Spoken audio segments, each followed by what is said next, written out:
Where are they? Where are they? Thank you, fellas. Thank you very much. Beautiful. Nice facility. Nice facility. They said they've never had a thing like this before. That's true. We went to 3 or 4 places, and every time we'd sign up, there were so many more people than we thought. It was just an amazing experience. And, you know, we all started in Phoenix where I had that big event. We had the big event. Thank you. Thank you. I love you. I love you, folks. I love you. Amazing. You know, we all want the same thing. We want to make America great again. I mean, it's like we want the same thing. Last night, I'm sure nobody watched the debate last night, right? Nobody in this crowd. This is a very apolitical crowd. No, we had a little debate. So I'll bet you they got big ratings. I'll bet. You know, I called up the head of CNN. I said, your ratings are through the roof. I think next time I won't do it. I want to maybe not do the next debate just to see it tank, you know, and then I'll do the one. But these debates they've become Super Bowls in a sense. It's been amazing. Do you know that last cycle, no network even wanted the debates? They were considered a wasteland. Nobody watched. They had very few people watching. And now Fox had 24 million, which is now actually higher with the final numbers, but 24 million, the largest ever on cable television. CNN had 23 million, the biggest event in the history, in terms of numbers, in terms of people watching, in the history of CNN. I mean, CNN, in all fairness, they cover wars, they cover lots of different things, some problems, some big events. In the history of CNN, 23 million, according to CNN, was the biggest event they've ever had. And you know what I get out of it? Nothing. Nothing. And think of it. 4 years ago, nobody cared. Do you remember the debates 4 years ago? Did anybody even watch? So, we have to take advantage of what we can. You know, so last night was interesting because, number one, I made a pledge because it's just so much easier. It's so much easier. We're going to, you know, it's hard to, they're saying, are you going to run as an independent? I said, you know, I just got a poll where I'm at 41 and other guys are at 2 and 3 and 7. Doesn't make a lot of sense. Oh, I think I'll leave now and I'll run as an independent. You know, it's amazing. It's amazing. No, it's amazing. You know, I did Meet the Press a couple of months ago and I was doing great. I was number 1. I've been number 1. By the way, since I went, they're all talking about it. In the history of politics, they say, this isn't me, it's those people who I don't trust but, you know, I go through this all the time, and I always say, although today I think the fact that I did Bill O'Reilly in that corner, they had no choice but to follow, but they never show the crowd size. You know that, right? I always talk about it. I go home, my wife said, did you have many people? Because they just don't show the crowd. They show my face. They never show the crowd unless, and I used to think the cameras were like fixed, that they can't move. You know, modern cameras, a lot of them, they don't work like the old cameras, right? And then all of a sudden we'll have like a protester in the back corner and you'll see these cameras twisted like a pretzel. It's unbelievable. But I think today, look at all of them back there. Look at those cameras. They are the worst people. The worst. The worst. The worst. No, they're very dishonest. Not all of them. 75%. It's true. And some are very good, but you have so many dishonest reporters. I've never seen. In fact, it's almost amazing to me, because I consider myself to get the worst publicity, and yet I've got this massive lead. And it tells you 2 things. They're dishonest, and the people are really smart. No, they're really smart. I mean, I'll get stories that are so bad, and then they'll come back, Mr. Trump, sir, your polls just went up 7 points. I say, how could that be possible? People get it. They know the press is dishonest. It's a whole big con job. So it's one of those. In fact, in Phoenix, you remember the crowd? Was anybody at Phoenix? Right? It was like this. We had 15,000 people. They reported it at 4,000 and then 2,000. And then, what's his name? Bernie Sanders. He's gone so now. He's gone. He lost it when he said Hillary's fine with the emails. And she's not fine with the emails. That was really breaking the law, folks, okay? So he doesn't get big crowds anymore. But he was there a little bit before or after. His crowd, we have pictures. his crowd, my crowd. His crowd was much lighter than mine. He had a lot of people, but it was much lighter. And they say he had more than Trump. Not that it matters, but it's just dishonest reporting. It's one of those things, okay? Now, last night, I had Jeb come at me. You know, low energy. No, I'm standing there, and all of a sudden I hear this, Donald Trump, it's just like... He said it just the way his pollster told him to say it. And then I hit back very, very hard. But look, we need strong people. We need sharp people. We are being killed. We are being beaten by everybody. We're not winning anymore. And I finished up by saying, we aren't winning anymore. We don't win on trade. We don't win against ISIS. We don't win with the military. Our vets are being mistreated so badly, it's horrible. Horrible. So I just want to go over this. So here we are. Ready? Really? They're complaining. Actually, don't complain. You're going to be the only ones that anyone's going to see on television tonight. In a certain way, they have the best location. You'll be happy tonight when you're watching yourself on television. So last night, they do all these polls, and it's great. They poll everything. It's amazing to me. The candidates go out and spend hundreds of thousands for pollsters, right? I don't. I got a lot of money, and it doesn't matter. I have, unlimited campaign. And yet, now think of this. So Jeb Bush, to this point, has spent over $40 million for ads. He's at two. Donald Trump, till this point, has spent $211,000. I don't even know why I spent it. I think I wanted to give some... No, it's true. And I'm at number one by a lot, by 27, 30 points. I'm a lot. So think of it. Wouldn't it be nice if we could do that for our country? Think of it. So I spent the least, and I have the best result. Unlike our students, where we're number one in the world by far in terms of cost per pupil, and we're number 28 in the world, okay?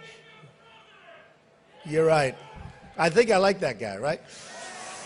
But no, think of it, because it's like the reverse. So I spent the least. Now I'm going to spend a lot of money, but I was going to have spent up till this point $35 million. I thought I'd need to spend, what do I know?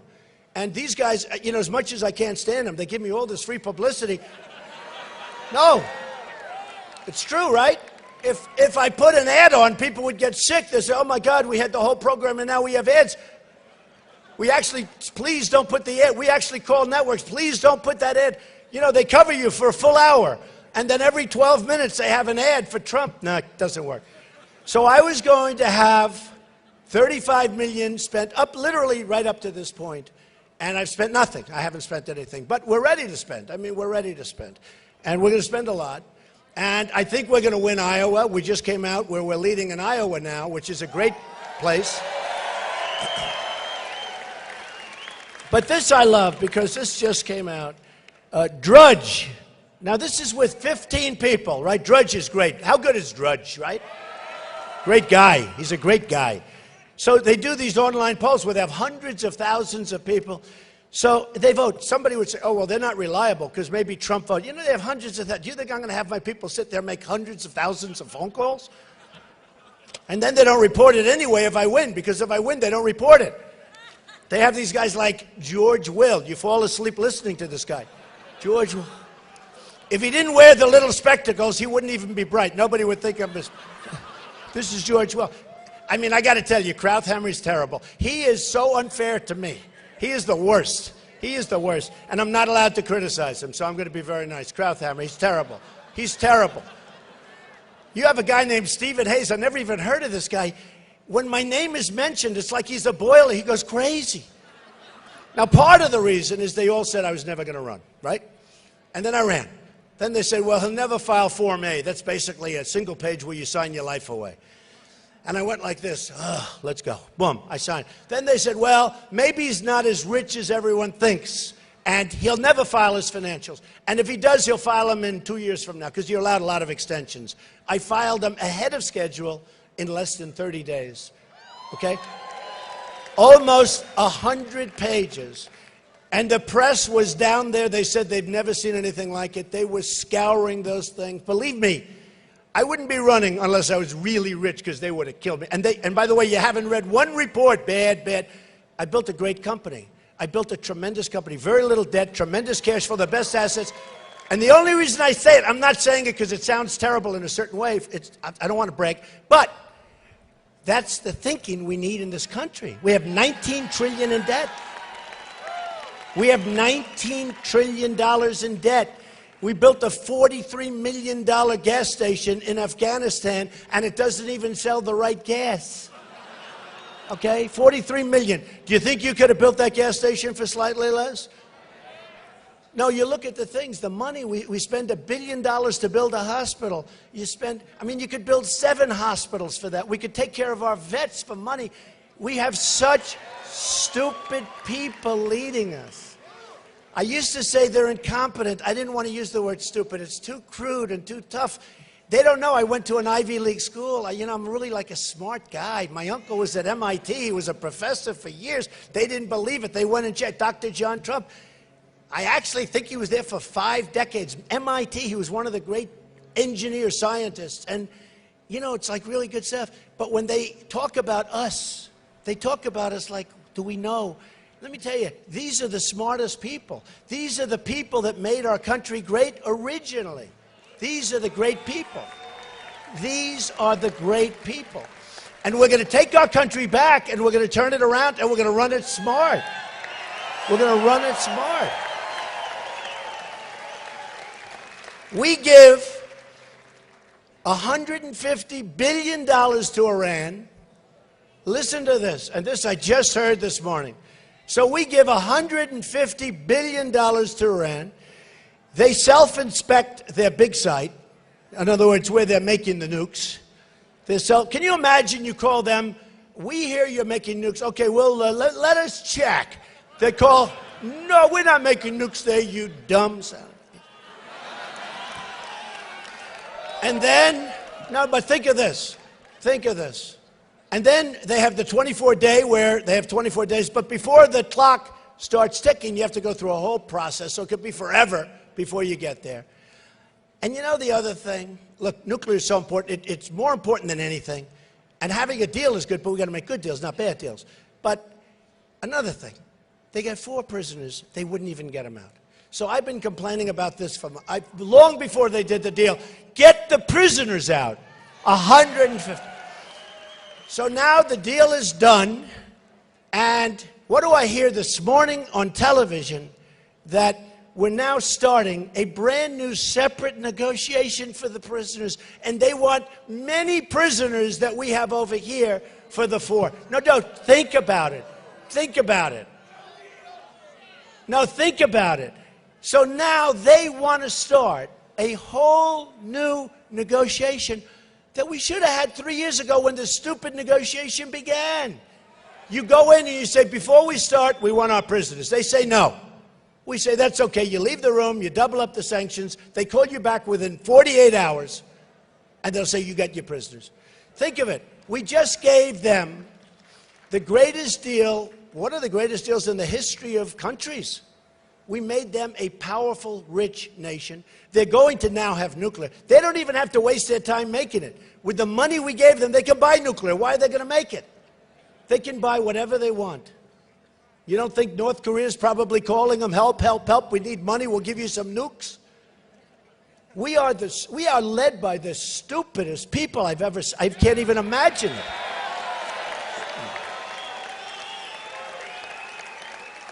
So now, here's the thing, and I can't even watch it. I can't even listen to it.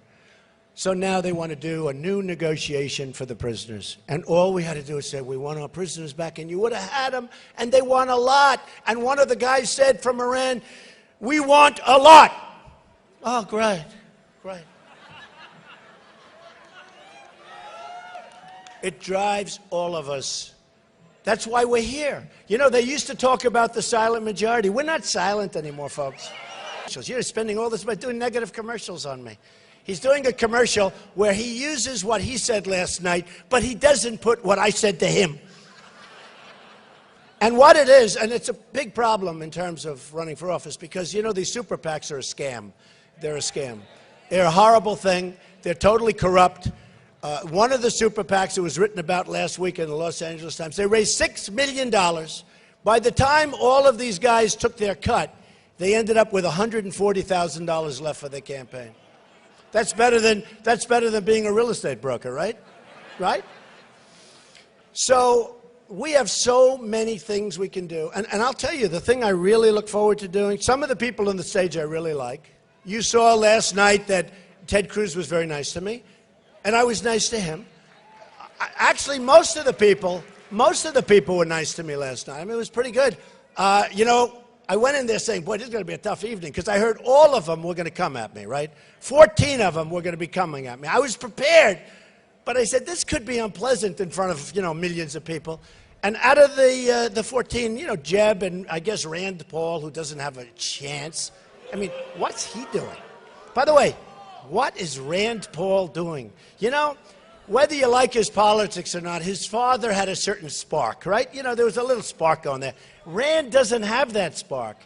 Rand doesn't have that spark. And I love Kentucky. It's one of the great places, but I don't get it. You know, how does this guy get reelected in Kentucky? I don't get it. I don't know. Is he going to be primaried? Is somebody going to run against him? Because we do want a Republican, but is he going to be primaried or something? But he's a nasty guy. But the father had a spark, and he had something special. Like they say I have. No, I'm only kidding. But he had something special. Rand doesn't have it. So other than those two, I mean, it was really even Kasich was very nice to me last night. I was very surprised. He's gotten beaten up pretty badly. He said, you know what? It's easier to be nice to Trump, right? It's easier, less costly. But he was nice, so we had a good time. So anyway, Drudge, 46%. Now that's out of 15 people. So that means I got 46%. Time magazine, believe me, I don't control Time. I was on their cover 4 or 5 weeks ago. They should have picked me for the person of the year, but they didn't. No, they shouldn't.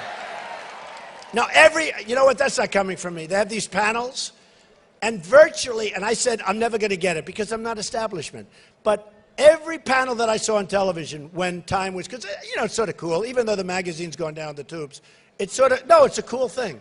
Most magazines are going down, in all fairness to them. It's great, isn't it, to watch these guys go down the tubes? Isn't it great? I love it. But you know what? Time magazine, so they'd have these panels, and they'd have 5 people around, you know, all the political panels. And almost everybody, even my enemies, said, no, Trump will get it, because he's done something that's never been done before. This has never been done before, folks. And we're really doing something. It's really a movement. What we're doing is a movement. So they said Trump's going to win, and I said I won't. I told my wife, I said they'll never do it. It's just like The Apprentice. For the first 3 seasons, I should have gotten the Emmy for The Apprentice. Got the #1, got tremendous ratings. It was the hottest thing. And they'd pick these shows that were establishment. Amazing Race. You fall asleep watching it. Okay, it's not a race, it's a sleeping contest. Because I'm not establishment Hollywood, I'm not establishment politically. So Time magazine picked a woman who's destroying Germany. She let the migration come right into Germany. She's destroying Germany. And if I have to work with her in a little while, I'll do just fine. But I'm telling you, what she did is wrong. They should have done a safe zone in Syria, had a big, beautiful, fat safe zone, and stopped all this nonsense. And honestly, if it weren't for Obama and Hillary, you probably wouldn't have even had the migration. They are so incompetent.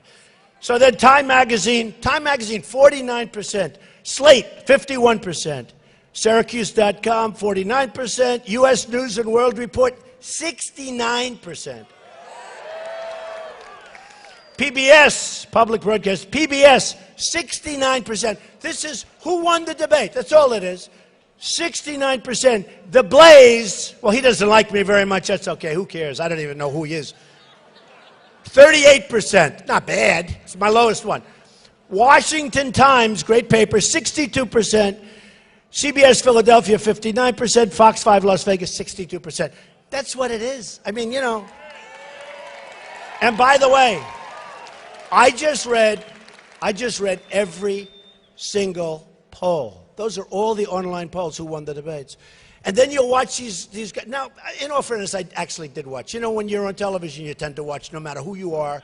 Hey, I want to watch myself. But I went home and I watched. And I must say, for the most part, even the haters, they said he did well. One or two said, well, I didn't think he had a particularly great night. These people are brutal. But who cares? So one of the reasons we've done so well here is because we are going to stop illegal immigration. We have to. We have to. And if we don't stop it, we don't have a country, folks. We don't have a country. We don't have a country. And, you know, I have as big a heart as anybody here. I have as big a heart as anybody. It's like with the migration. Help them. Let's do something. But we can't let them come over, almost more importantly than anybody. Did you see yesterday the big story about the cell phones and what's on? They have ISIS flags and all sorts of beheadings and crimes on pictures on their cell phones.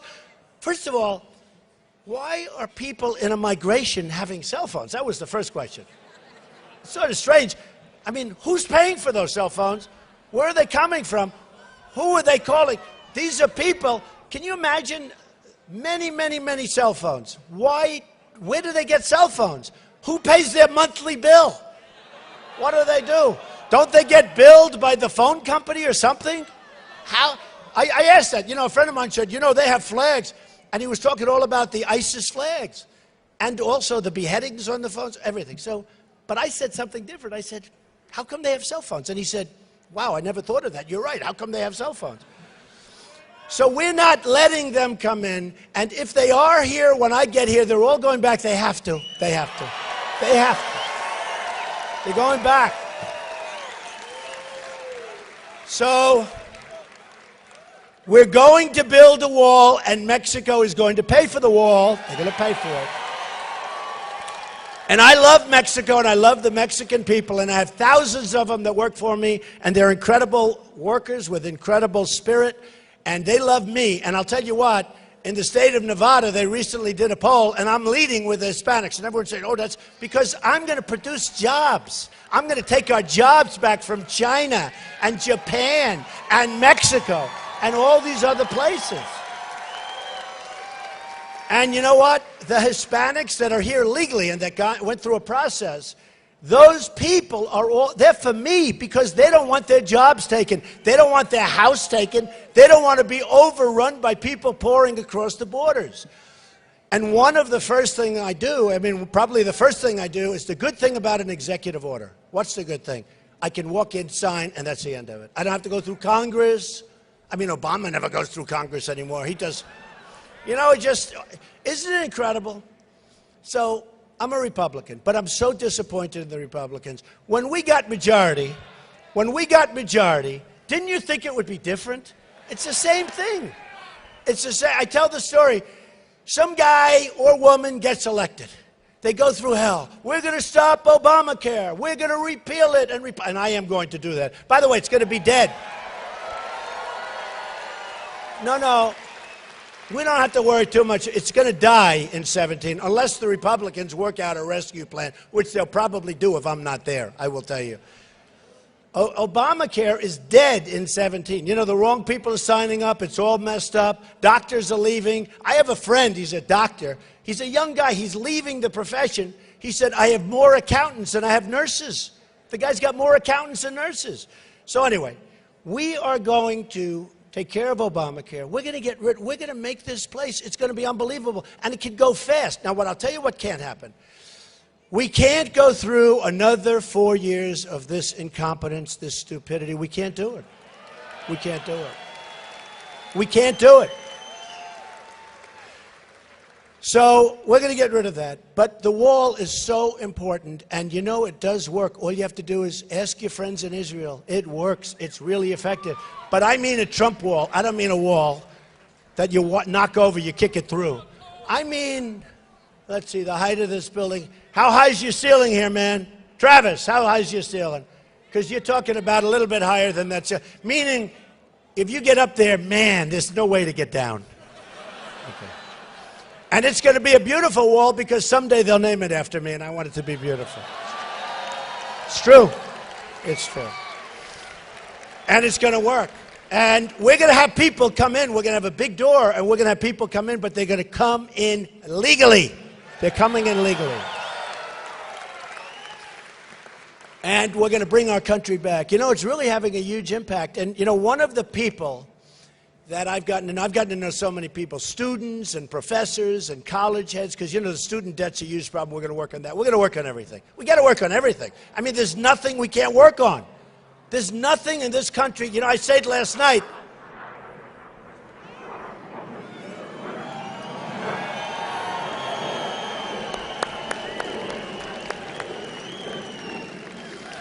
I'll tell you what, I wouldn't want to be the enemy and have one of those suckers coming at me. We just don't know how to use it. The whole thing is like different.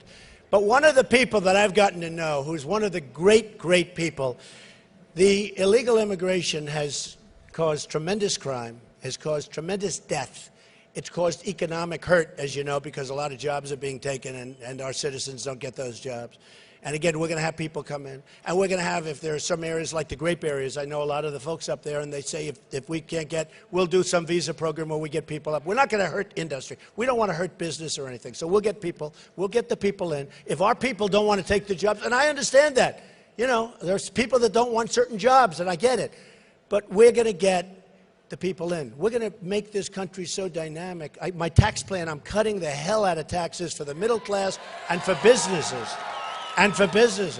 Corporations are going to bring the trillions of dollars that are outside of the country. They're going to bring it in. They're going to use it here. But one of the people I got to know, and he's a friend of mine, and he had a horrible thing happen. His son, Jamil Shaw, you may have seen him. He's just been amazing. And whenever he's around, I say, do me a favor, say a few words. He'll explain what happened with an illegal immigrant who killed his son viciously and violently. And he's become a friend of mine, and he's a great guy, and he's here with us, and let me bring him up. Jamil, come on up.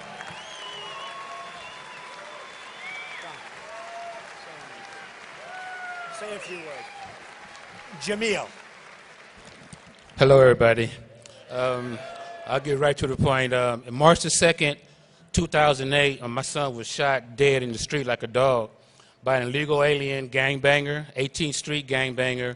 He was on his third gun charge. Now, we hear all these people talking about banning guns, but you have a legal alien on his third gun charge, never been deported. He was released. He was in jail for assault with a deadly weapon, battery on a peace officer, and resisting arrest. Okay, they only gave him 8 months in the county jail for that. And then they let him out 4 months early. The day he got out, they were, according to the Sheriff Baca in L.A. County, he said that the Latino gang members, the legal alien gangs, Latino gang members, the shot callers ordered them out in the streets the same day they get out because they don't want them to be rehabilitated. So the same day he got out, he was told to go in my neighborhood, and he was looking for blacks to kill. Me and my son went to a football training in Pasadena, and he was getting recruited from Stanford, Rutgers, West Virginia, Texas. I mean, it was really a beautiful thing, you know. I mean, we did 17 years of hardcore practicing, trying to get a scholarship, and we were there. We had it. We had it. And that day we came home from the training, he asked me to go to the mall, like all our kids do. They want to go to the mall, hang out with their friends. I didn't want to let him go, but I let him go only because the day before, he asked me to go to a party. Of course, I said no. And I said, you know why, right? He said, I know, Dad, I might get shot. And he was like, man, Dad, you tripping. It doesn't happen like that. Next day, you know. So on the way home from the mall, I called him, where are you? Oh, I'm right around the corner, Dad, be there in a couple minutes. You know, about a minute later, I heard 2 gunshots, really loud. So I knew it was outside from my house. I called his phone to see where he was, didn't answer it. Man, I knew he was shot. I remember asking God, please don't let him be dead, you know. I walked outside, looked down the street, and there he was, laying in the street dead. The legal alien, the legal alien was shot him in the stomach. One of the neighbors saw him walking down the street, and she said that the guy came from behind a parked car. Well, let me go back a second, too. They were in my neighborhood looking for money. the girl that they was driving was a girl driving the car and never even knew him. She met him while he was in the jail. He gets out. She picks him up, him and one of his friends. They're looking for money. One of the guys said, well, I know a guy who owed me some money. That was my next door neighbor. That's why they were on my street. As they were coming to my neighborhood, they saw my son walking down the street, and they told the girl to pull over, pull over. They wanted to kill him right there, because he had on the back Spider-Man backpack. That's what they saw. And she said, no, I'm not going to do that. She kept going, parked right in front of my house. Now, they didn't know that's where he was coming. So he went to the neighbor's house, knocked on his door, and on the way back to his car, saw my son coming. He went to put a hood over his head, ran down the street. One of the neighbors said that he pulled the gun out and shot him in the stomach while he was laying on the ground, according to the coroner, with a 45 in the stomach. You can imagine. 17-year-old kid with a 45 blast in his stomach, that's bad. He was laying on his back, the coroner said, with his hands up, and the guy shot him through his hand into his head and killed him.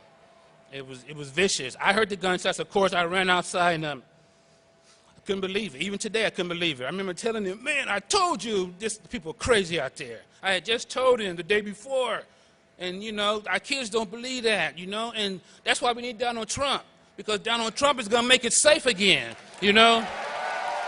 Donald Trump is going to make it safe for your kids. My son is dead. I can't fix that. I wish I could. But I have another son, 17 years old. He was 8 at the time.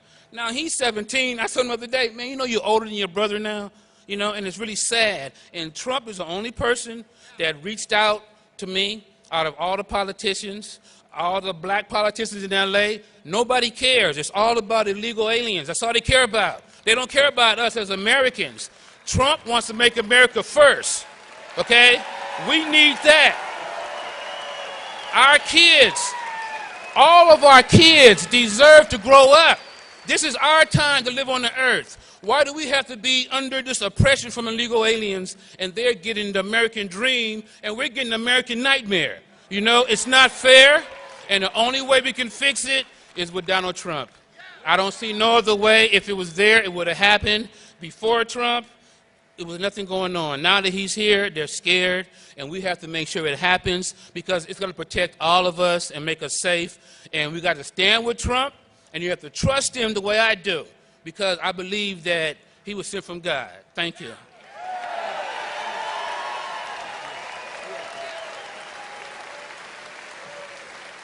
He's amazing. He's amazing. His son, so many colleges wanted his son. He was a good student, and he was a great football player. And Jamil broke his hand hitting it on the concrete. He was so upset. And so, you can imagine. He was just a very amazing guy, and with an amazing family. He brought some of the members of his family over, his sister and his mother. And it's just, we gave him a ride in that plane. I said, have you ridden in one like that? He said, not yet. But I said, you can ride in it whenever you want. But he is a special man, believe me.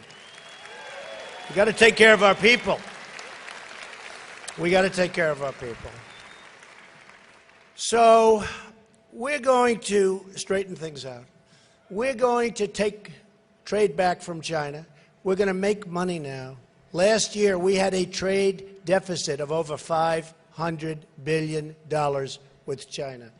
And then we honor China, and we have nothing but problems. They don't do anything with us in North Korea. They have total control over North Korea. North Korea is, we're talking about Iran. Iran, they'll have nukes. Don't worry about it. If I'm president, they won't have nukes. I promise you that. Doesn't matter what the agreement said. I may have to violate that agreement slightly. You don't mind, do you?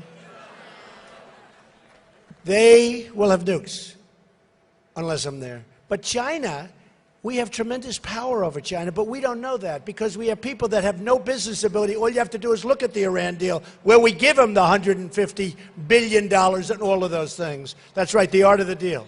The art of the deal. The man. It's my man over there. Good. I'll try signing that for you. Thank you. But we have to do something. We have to use our heads. So we have $500 billion a year in trade deficit. China. We have way over $75 billion with a B dollars a year trade deficit with Japan. With Mexico, the number is enormous. That's why these politicians, they get up the other day and they said, Mexico will never build the wall. Of course they will. They're making a fortune. The wall's peanuts compared to what they're making. But you have to know they have no business ability whatsoever. And I like them. They have no business ability whatsoever. And some, like Jeb Bush and others, they're not strong enough. They don't have the power. They don't have whatever it takes. They don't have it. And you know what? I don't want to be a nasty guy, but I don't care anymore. We have to get the right people in. I don't care. I don't care anymore. We can't have a continuation of this stupidity, of this incompetence. We can't do it where we have Carolyn Kennedy negotiating trade pacts with Japan. I want Carl Icahn. I want the killers of Wall Street to do it, and they all want to do it. They don't want anything. They want to do it. Their ego makes them want to do it. Some of them actually love the country. And you know what? Some of them are not nice people. Who cares? Who cares? So we're going to take back trade. We're going to take back jobs. You know, we have lost so much. If you look at what, hey, everybody beats us, but China has really done, and I've been talking about this for 10 years. We're going to take back trade. We're going to take back jobs. And you know what? China's going to like us better than before. And people say, what are we going to do? Because I get along with people. Believe it or not. In fact, they say you get along with Democrats. That's terrible. I said, I'm a world-class business guy. I have to get along with everybody. I get along with everybody. That's my job. But now I'm running against somebody that's really shouldn't even be allowed to run. She shouldn't be allowed to run. There's no reason that she's able. How is she able to run when Petraeus' life was destroyed and he did 5% what she did? How is she able to run? Don't worry, we'll be going into it. We'll be going into it. But we're going to bring our jobs back. We're going to bring trade. We're going to make trade. A friend of mine, I tell this story all the time, he's an excavator. He digs big, big foundations and structures. He digs, he's a tremendous excavator. And he buys a lot of equipment. And he always bought Caterpillar. By the way, look what's happened to that stock. And I was telling this story a year ago, so I predicted it. Just like I wrote about Osama bin Laden in my book, The America We Deserve. I wrote about Osama bin Laden in the year 2000 before the World Trade Center got knocked down. That's pretty good, right? But he's an excavator, and he sees me, and he's very disappointed. I said, what's wrong? He said, I just ordered a tremendous amount of equipment from Japan. It's named Komatsu. I said, how is it? He said, it's good. It's not as good as Caterpillar, but it's very good. But they cut the yen, they manipulated their currency. I couldn't do anything else. I owed it to myself and my family. I couldn't do anything else about it. And that's what's happening. And I see it. And look at Caterpillar stock. I saw this 2 years ago. Look what's happening to our companies are being decimated by currency manipulation. And we have politicians that don't even know what the words mean. We have a politician that won't even talk about radical Islamic terrorism. He will not issue the term. And how do you solve a problem if you don't want to even talk about it? And I've had friends of mine that are Muslims. I have great relationships with Muslims. I have partnerships with Muslims.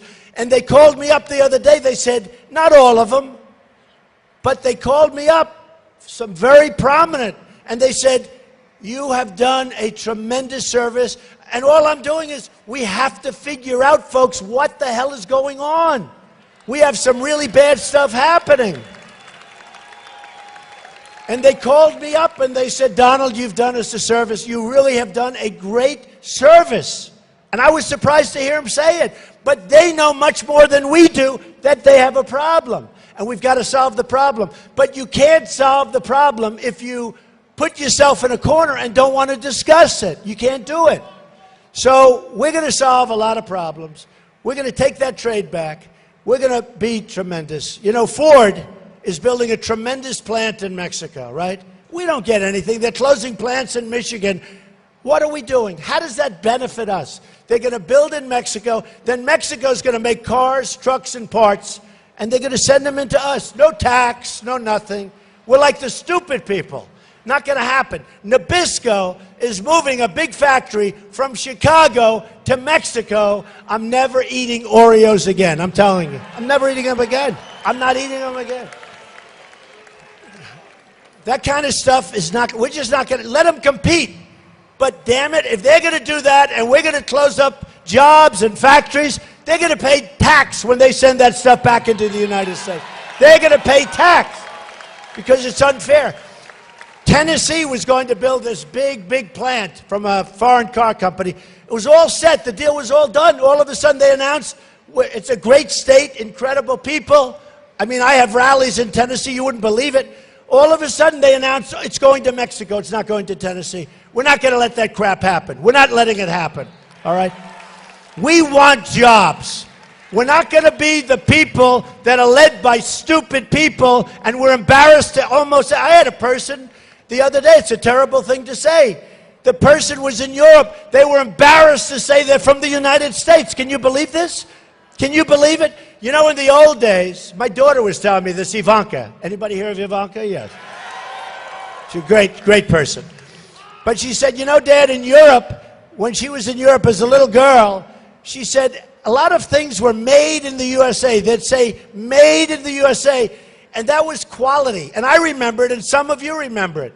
Made in the USA. And if it said made in Japan, that was cheap stuff, that was junk, right? Remember? If it had a made in Japan label, it was garbage. Now it's like, you don't see, I don't even know if we have signs that say made in the USA. I haven't seen this. Do they use that sign anymore? And she said in Czechoslovakia, which was communist, they would take a dollar bill and people would scotch tape it to the windshield of their car because they were so amazed and so proud of America. They just wanted any symbol, and they'd take dollar bills and scotch tape them because they had, I guess the word's not pride, they had respect for our country. We don't have that anymore. We're not respected by anybody anymore. That's why we have crowds like this. Look, everywhere I go, I have crowds like this. Everywhere. Everywhere. We have the biggest crowds by far because there's a movement going on, folks. This isn't just like, let's go and have a good time. Somebody said, oh, Trump's a great entertainer. That's a lot of bullshit. I'll tell you. We have a message. We have a message. And the message is we don't want to let other people take advantage of us. I was saying, we have rebuilt China. We've rebuilt it. You go over to China now, they have bridges like the George Washington Bridge all over the place. That's like a small bridge. All over the place. We've rebuilt it with the money they've sucked out of here. Think of it. Think of it. They take our jobs. They take our manufacturing, they take our money, they take our base, and we right now owe China $1.5 trillion. Can you believe it? It's like a magic act in reverse. It's not happening with me. I have endorsements from incredible people, the people that I want. You know, I don't care if a guy like Jeb Bush never endorses me. It wouldn't bother me at all. I think it's a negative if you want. But I have guys like Carl Icahn, who's a great business guy. I mean, those are the endorsements we need. And those guys have to go and put their genius to work and show us how great they are. Nobody can beat our business people. We have the greatest in the world, but we don't use them. We use political hacks. We use donors. We use special interests that make deals in order that their companies and their countries are taken care of. That's what we do. So, you know, I'm self-funding, okay? I'm self-funding. I'm putting up my own money. I mean, when I fly in that plane, believe me, it's expensive. I pay for it, okay? But you know what? I'll tell you what.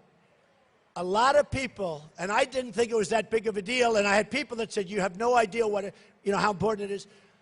I get so many applause. I have turned down tens of millions of dollars, people wanting to put money into this campaign, into PACs.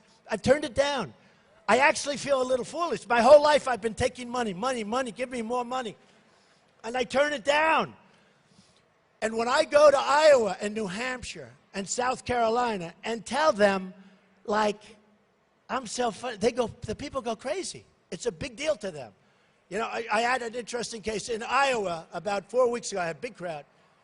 I said, let me tell you, I feel very guilty turning down all this money. Supposing I took it, and I swear to you, I will not be guided by the people that gave it. They all stood up and started booing me. They didn't want it. And they're right. They're right. So, amazing things are happening. We had 35,000 people in Mobile, Alabama. We had 20,000 people in the Dallas Mavericks arena.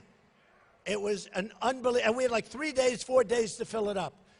We had 20,000 people in Oklahoma. In Iowa, we have the biggest crowds by many times. And I couldn't say it with all those sleazebags up there. I couldn't say it. Honestly, I couldn't say it. Because they say, oh, it's not true, it's not true. You know, you'd have headlines, it's not true. But I have the most incredible crowds. I go to Iowa, I go to New Hampshire, I go to South Carolina. Unbelievable. It's the same thing. It's this way no matter where we go. And I call it we because it's we. We're all together. It's not me. It's we. It's we. So when I started this journey, as I said last night, it's a journey. It took a lot of guts. I mean, it takes guts to run for president, that I can tell you. But when I started this journey in June, I was really focused on trade and China and Japan and Vietnam. That's another one now. They're doing a number on us. They're taking a lot of jobs, a lot of business. I know more. They're all doing numbers. Everybody's doing a number. We're like the big bully dummy that doesn't know what the hell they're doing. But when I started, it was all about trade, and it was about the border. And because I'm so strong on the border, nobody can be stronger than me on the border. I tell you what, you know, do you ever notice how these guys are all pivoting? They're all weak. They were a member of the Gang of Eight. You know the Gang of Eight? Come on in, folks. Do whatever the hell you want. You'll be a citizen. Don't worry about it, right? Now they're all, and they were all saying, oh, what terrible language with Trump, and what a terrible. Now they're all coming. They're trying to be more and more. They can never get more so than me because, number one, I know how to do it. Number two, Mexico's paying for it. I know how to get them to pay for it. These guys, every one of them said, you'll never get Mexico to pay. For me, it's easy. It's like that CNBC debate where they said, no, we're going to make it 3 hours instead of 2. I said, no, you're not. Everybody said, you'll never be able to negotiate with them. I said, yes, I will. Who wants to sit and watch a 3-hour debate? 2 hours is bad enough. I could debate for 25 hours, but who the hell wants to watch for 3 hours? So they said, you'll never be able to get out of it. I said, yes, I will. I called the head of CNBC. Took me 3 minutes, and we had a 2-hour debate. It's true. It's true. So here it is, folks, in a nutshell. The trade stuff is easy. And I focused on it so much until Paris. To be honest, Paris, not this country, but same thing, Paris. And by the way, if some of those people that were slaughtered in Paris, with 130 dead and many more going to die, they're decimated. They're in very sad shape.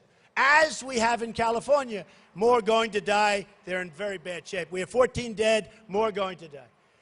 If some of those people in Paris, probably the #1 place anywhere in the world for gun control, Paris and France, you can't have a gun. Unless you're a bad guy, you can walk in with whatever you want. If some of those people had a gun tied to their ankle, or a gun tied right up here to their waist, or a gun right over here, they would have had a hell of a fighting chance, and I guarantee you the result would have been a hell of a lot better. Would have been a hell of a lot better.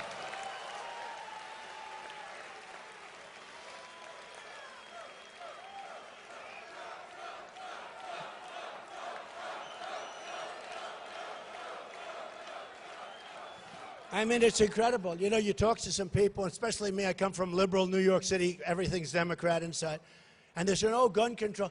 But I said, supposing, and I'm talking with very smart people, very successful people, but they're, you know, for gun control. And I'm the exact opposite. I think they're so great. So you debate them, and you just bring up those examples.